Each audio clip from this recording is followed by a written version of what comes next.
Hello, and welcome back to the Calm and Connected podcast. I'm your host, Janine Halloran, and I am thrilled today because I got an amazing opportunity to interview Sue Atkins. And I wanted to make sure that you got a chance to hear from her and all of her goodness and wisdom. She is prolific in terms of her parenting books that she's written. She has written Amazon best-selling books like Parenting Made Easy, How to Raise Happy Children, and Raising Happy Children for Dummies, like the For Dummies series book. She is a world-renowned, internationally recognized parenting expert. She's a broadcaster, a speaker. She is also a parenting expert for Disney right now, and that has been really cool. So she has some really great resources on there.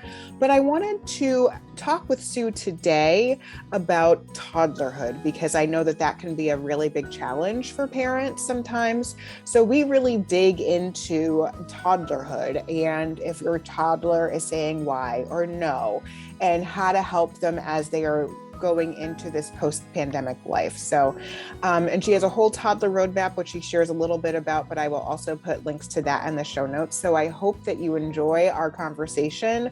I had a great time talking with Sue. We really connected really well, and I hope you enjoy the conversation and get some good nuggets of wisdom from her. Sue, thank you so much for coming on the Calm and Connected podcast. My pleasure. Delighted to be here today with you. So for people who don't know of your work, so I've been actually following you on Twitter for quite some time now. I actually realized that the other day. I looked back and I was like, oh, wow, it's been a long time since I followed Sue. But for people who don't know you and don't know your work, can you share a little bit about what you do and why you got into it and what you're doing now? Yeah, well, I was a deputy head and class teacher for over 22 years. My father died quickly, followed by my mother, and it made me reassess all of my life, where I want to go, what's happening now, all come, in the midlife business. So I went off and retrained. I trained in something called NLP, and I'm an NLP master practitioner and trainer with Paul McKenna and Dr. Richard Bandler. Then I was invited to write my first book in 2007 for parents, called Parenting, for Dummies, How to Raise Happy Children, one in that famous Black and Yellow series. Then that led to radio work on the BBC, that led to TV work here with ITV This Morning, one of the primetime shows, that led to becoming Disney's parenting expert as well, doing videos around play. We've got a new campaign coming up in the fall, or the autumn as we call it here, around Time to Shine. So everything kind of fed together. And then I wrote 2 books for children, the Can Do Kids Journal, Discover Your Confident Superpower, because I'm very passionate about self-esteem. I think it underpins everything that I do, whether it's podcasts, whether it's writing, whether it's broadcasting or speaking to organizations or schools. It's all around really raising happy, confident kids. So, and then there's a divorce journal for children, because I suddenly thought, yes, I was doing a lot of work with families going through divorce, and I thought, let's put some of my techniques and strategies and ideas into a book. So we've got a journal that's called the Divorce Journal for Kids. So that's me, I think, in a nutshell. Yeah, Twitterholic. Just a little bit of stuff, just a little bit of work here and there. And one of the things that I actually was drawn to when I was looking at your work is the work around toddlerhood, because toddlers were a really challenging toddlerhood, like raising toddlers was a really hard time for me as a mom. Like babies were in some ways like easy, you hold them, they like to cuddle. My kids were cuddly, they like wanted to snuggle all the time, and then they learned to walk and they were off, and then it was a lot of no and why, and expressing themselves, and doing all the things that are developmentally appropriate but really frustrating and tiring as well, aren't they? Because they're a bundle of fun.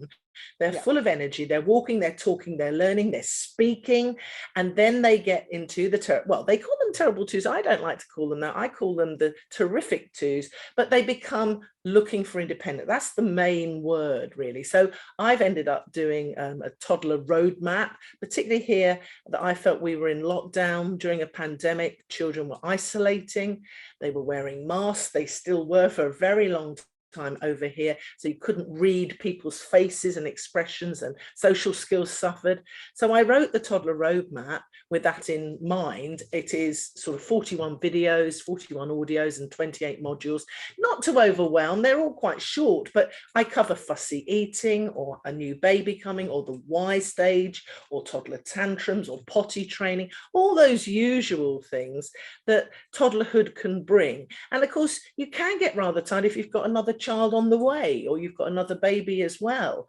And so that's covered in that as well, to give you confidence around what you're doing, and lots of ideas and practical stuff, really. That's what I'm about at the moment anyway. I love practical. So one of the things that I know that I struggled with as a mom was the why. So can you talk a little bit about why they ask why so much, and what can we do? Yeah, because if you imagine that you're only 2 or 3 years old, you are curious about the world. You've only been alive a couple of years. So, and also it's a way of trying to get your attention sometimes. Also, it is trying to have a conversation with you, because they're only little and they're learning. Sometimes they really want to know, why are we going out in the car? Why do I have to put my jumper on? You know, because it's cold and it's raining, or whatever it might be. So the way to see that is to get down to their level and answer their questions. And, you know, why am I brushing my teeth? And then you go down about 3 or 4 of those, and then it can get a bit tiring, I suppose. So changing the subject or doing something else with them, but never dismiss them, and never be rude to them, because they're just curious and they're exploring, and they want to engage in the world, and they're full of fun, and they want to ask you, because you're their role model and you're the person around them that can explain all these things to them. So remember, you're building connection with them all the time. So don't build a wall, build a bridge, and embrace it, really. And you know, if you don't know the answers to some of them, or they're just sort of slightly silly, say, oh, let's have a look in this book. Or, you know, if it's something about the moon or something, you can use it if you want to take it into the next level of perhaps finding out a bit more, if they are serious about asking a question. But sometimes it's just to have a chat with you, really, and get your attention. Yeah, absolutely. I remember sometimes I'd be like, I have no idea why this is. And so now I have to like go search it on Google. I have no idea why that does that. I have no idea how a car works. Like, let's look at a video. I actually do remember like my little one, she was super interested in cars. She's like, how do cars work? And why do they do that? And I'm like, okay, that's interesting. So let's watch some like car videos being made. And and she still talks about that. She loves that. Because there was a lovely program on here when I was a teacher called Come Outside. And it was a lady that had a dog called Pippin. And she would get in this aeroplane with this dog, you know, and they'd go off and they'd go to a factory, and they'd learn how you make biscuits, or, you know, beans, or whatever it would be. And it was really interesting, because also that's what children want to know. They want to find out a bit more about the world. So you're right. Nowadays, you can ask Google, or you can look at a YouTube video. What did people do in the past? I have no idea. I know. You just go to the library. Yeah, that's right. Yeah, you really did. I'm sure you did. My poor mother, she was probably like, I can't. Go and ask your granddad, you know, that kind of a way. Oh, that's funny. And so the other piece of that that I struggled with around toddlerhood was also the no piece. Like, no, I do myself. Yes. Yeah. Well, you know, kids are that's the whole point of the toddlerhood thing. It's the independence.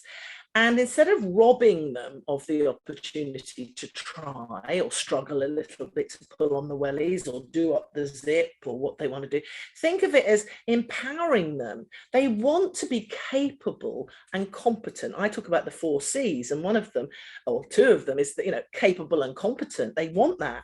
So embrace it. It does mean sometimes slowing down, because if you're in a hurry, you can't wait for them to pull on their wellies or put the coat on or do whatever they've got to do with their rucksack. So sometimes think, okay, I'll give them let's do this slower, and we'll give it 10 minutes before we need to get there, so that they can put the seatbelt in the car seat if that's what they want to do. So it is all about that, really, for me, that they are really wanting to feel capable. And we want to create a child that can cope with the world. It's the bigger picture. If you get stuck in the socks and pants, you forget the bigger picture is so that they can be independent. They can travel the world when they're older. They can eat in a restaurant on their own when they're older, because they are confident and empowered and capable. Yes, absolutely. It reminds me of a conversation I had a few months ago with Nicole Schwartz of Imperfect Parenting and Imperfect Families. She talks about that slowing down, that a need to pause in your parenting Yes, is yes, so powerful, because then you get an opportunity to sort of regulate yourself, and you get a chance to regulate with each other. And that's a huge piece of doing it, but it's really challenging to do in a world where you have to get to here and get to there and get to there. So to yeah. sort of like think about your life in a different way, like how can you arrange it so that you can slow down for the toddler who needs to do the Montessori coat flip, you know? Yeah, I know, absolutely. I know that. I've seen that. And also sometimes in planning ahead, if you need to lay out their clothes, the night before to make that little bit easy because they want to do it Yeah. themselves. And it is lovely to say, do you want limited choices? Do you want your green jumper or your blue jumper? Yeah. Not, oh, what jumper are you going to wear? What's implied is that you are wearing a jumper or whatever you want them to wear, but they have some form of choice. And limited choices work really well with toddlers. And you start to see their toddler tantrums come down when they start to feel they have a bit of a say. Which book shall we read tonight? And I know we've read it 20 times before, but children love to do that because they like to know what's coming next. They feel reassured about it. They feel grown up because they understand the story. So all of that is part of their sort of growing up phase. And so embrace it rather than fight it. And I think you'll find it much easier. Yeah, absolutely. I totally agree. And that's actually what I ended up doing.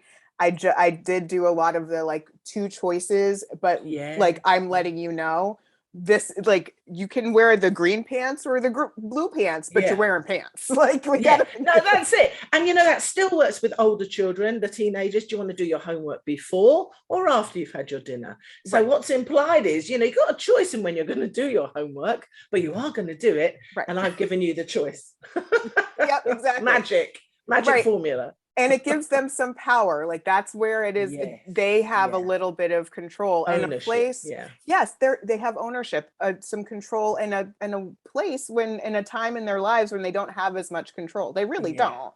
And that's That's kind of right. feel really frustrating for some kids, especially. Yeah. Like I want control. I get it. I get it. Yeah, yeah. Absolutely. And the other thing I say to people is reframe that. They're going to be leaders of tomorrow, possibly, Yeah. if they've got a strong character. Yep. They know what they want. Isn't Yep. that great? Yep. Hopefully they're flexible as well as they grow Yep. older. But it's a good thing. So look for the good. And I've just been doing a series of pictures on Instagram actually around reframing. And reframing, instead of a defiant toddler, oh, that's a child that knows what they want. Yeah. So that's quite a good thing. And suddenly that shift in your thought process means that you handle it in a more patient manner. Yes, absolutely. Because you have to think about these are the kids that we want to be in charge of things. If you know what you want and you can stick by your guns no matter what people say, that's what I want in a leader. Exactly. No, exactly. Exactly. So you just that little short change of thought for the mum or the dad can make a big difference long term because you've suddenly gone into the bigger picture, not the narrow one. Yes, absolutely. So you mentioned something earlier about the pandemic, and how do you think parents can help manage and support their children as we are sort of coming out of this? Like we don't have masks either here in Yeah. Massachusetts anymore, Yeah. unless you're going to like the doctor. There's a few different places, but it's pretty That's mask right. free. Same here. Yeah, yeah. Yeah. But what do you think parents can do? I'm getting this question a lot. How do parents support their kids as they're coming out of this into this next phase of pandemic living? Yeah, funny enough, I'm thinking about doing a new podcast series, post-pandemic parenting, around some of those issues for toddlers or teenagers, because teenagers were sort of anxiety, they were stuck in their rooms a great deal, friendships suffered. Toddlers, again, as we say about social skills sometimes, or they're slightly more anxious, or they're slightly shyer because they haven't had practice playing with lots of other little ones if they were right in the middle of the pandemic and they were only about 2. They take their lead from you. So the whole point is being relaxed and then being mindful about introducing them gently and slowly if they're a little bit shy or a bit more anxious, to different social situations, but never force a child, because the more you push, the more they will feel pressure and resist. So it's about making sure that they do go to a play group perhaps, or have friends round to tea, or play in the garden, so their social skills are developing.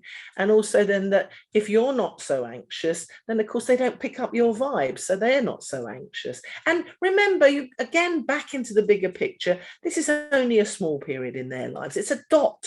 When you think, we're much older, if you think you live to 80 and the child is only 2, yes, it's a little bit tricky maybe now, it's a bit sticky or a bit difficult, but it will be all right in the end, and take that bigger picture.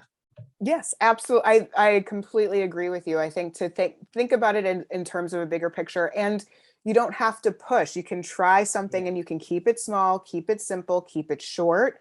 And then if it's success, we want success, right? So we want to keep it as successful as possible and then expand. Maybe it's more than one kid then, or maybe it's a little bit longer, but take it like tiny, tiny steps. I totally agree with you.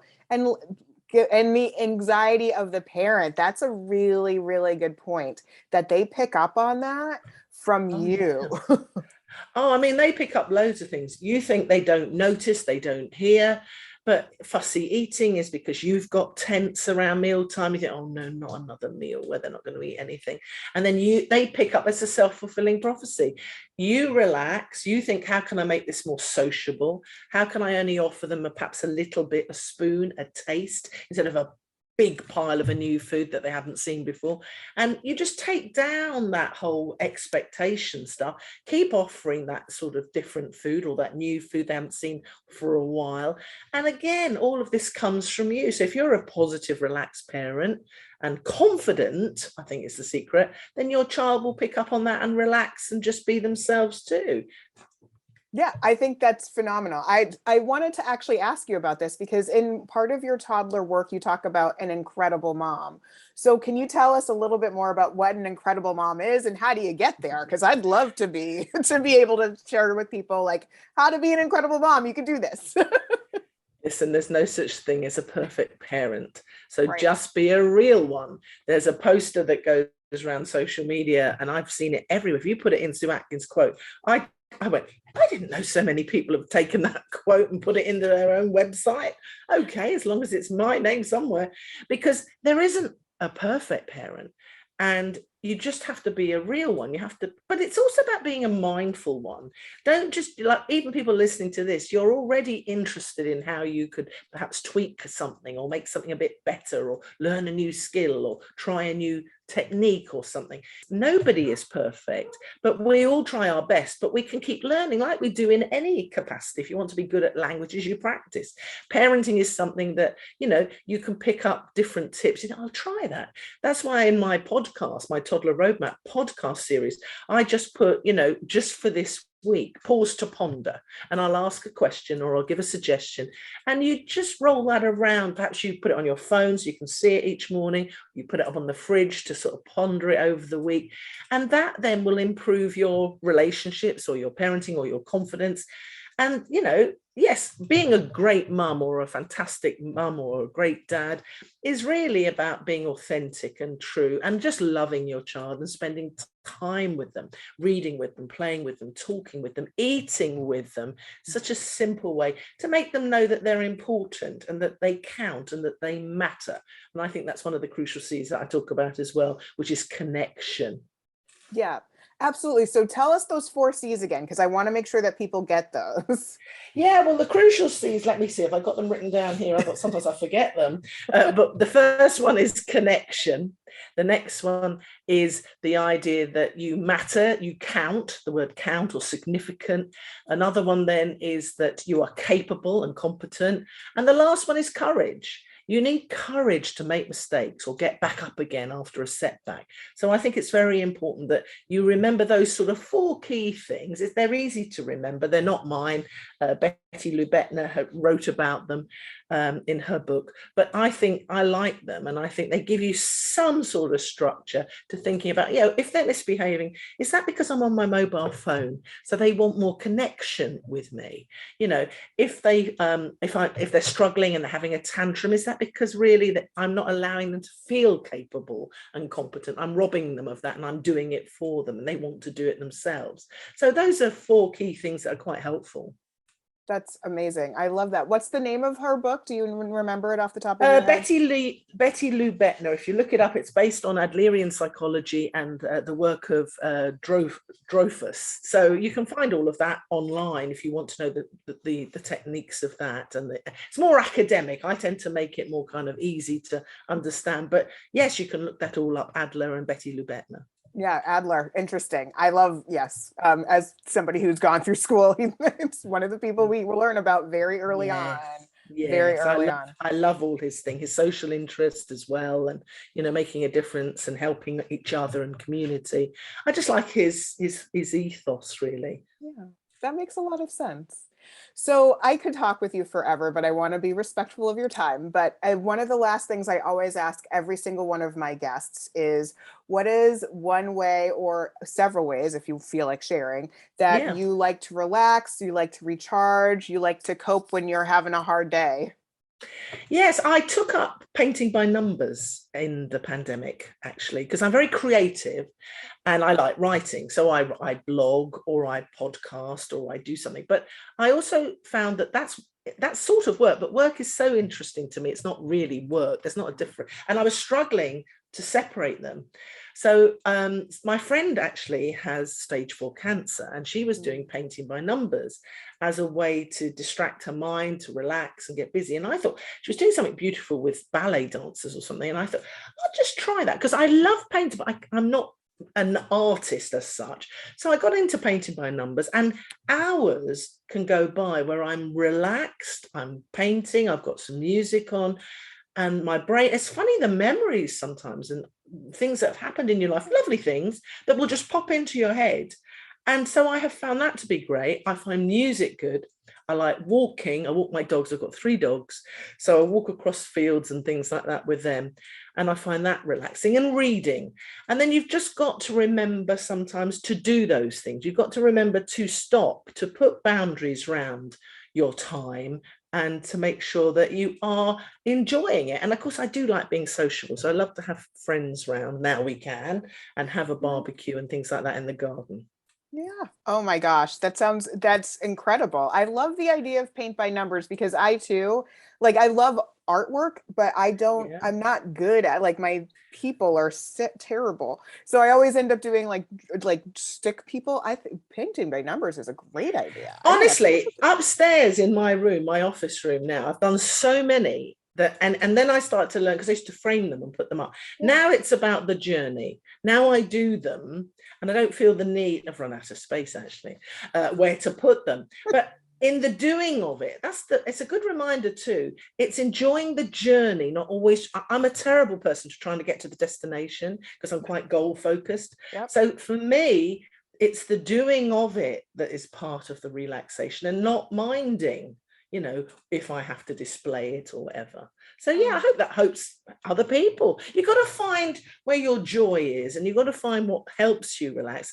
And sometimes pausing to ponder, just sit down and just think, what is it? Someone listening to this might go, I hadn't thought of that. It may not be painted by numbers. It could be something completely different. But it's even thinking about that, because mums are notorious, and I talk a lot about me time. They don't give themselves me time. They feel guilty. So they put everybody else above themselves. They're right down at the bottom. Then they run on empty and they get exhausted.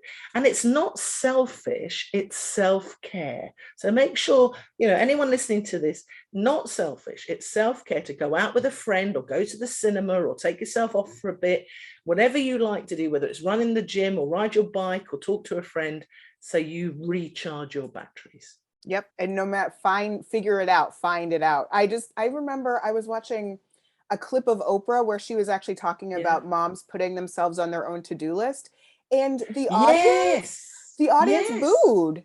And I was like, Yes. And I was like, this was a long time ago. It was like early Oprah. And I was like, but why though? Because you have to, if you need to be able to go out and do the things you need to do, you need to recharge. Don't boo, find it.